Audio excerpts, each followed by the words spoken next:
Let me try and illustrate why doing a traditional fixed price contract with Scrum is a really bad idea.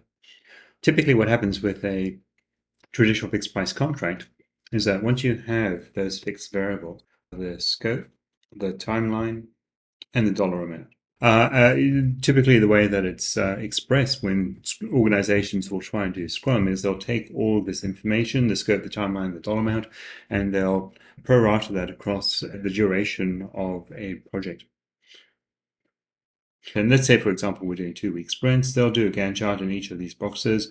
Will be 2 weeks in duration. So let's say that it's going to be roughly about 5 sprints. What they're going to do is they're going to take the scope and they're going to share that scope amongst each of these different 2-week iterations.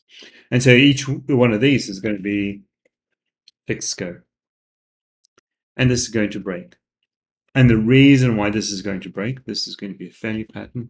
The reason why it's going to fail is driven through the sprint review. The sprint review is the meeting that we have at the end of every single sprint where we inspect and adapt our product. So at the end of every single sprint, what will happen is that the team will have a sprint review. And it'll happen after the very first sprint, but it'll also happen after the second sprint, the third sprint. It'll happen after every sprint. And what we do is we show our product owner and our stakeholders what it is that we delivered as part of that last 2 weeks.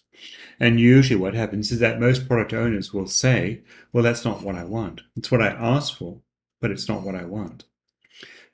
And so the Scrum approach is, well, that's fine. If it's not what you want, then tell us what you do want. Tell us what it is that you do need. And so what Scrum teams will do is they'll take that feedback, they'll add that feedback into their product backlog, and then they'll reprioritize the product backlog.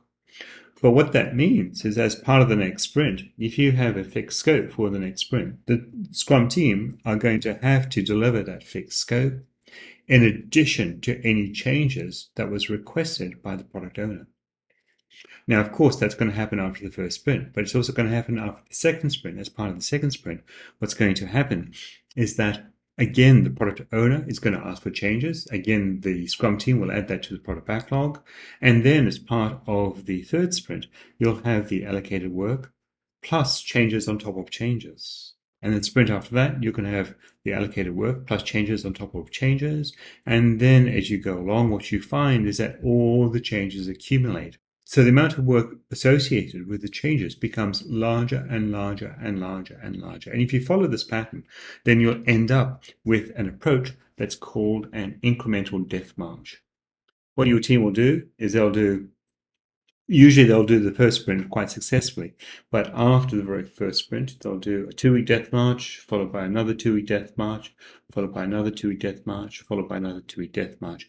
And so what you'll find is that after 4 or 5 sprints, you'll start burning out your team. Your team will be expected to work longer and longer and longer hours. Doing a traditional fixed price contract with Scrum is a terrible, terrible idea. I'd strongly encourage you, please don't do it.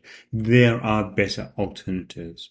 The 2 better alternatives is to do either a time and materials contract or do an incremental contract. I prefer incremental contracts, but both models work, both the time and materials contract or the incremental contract.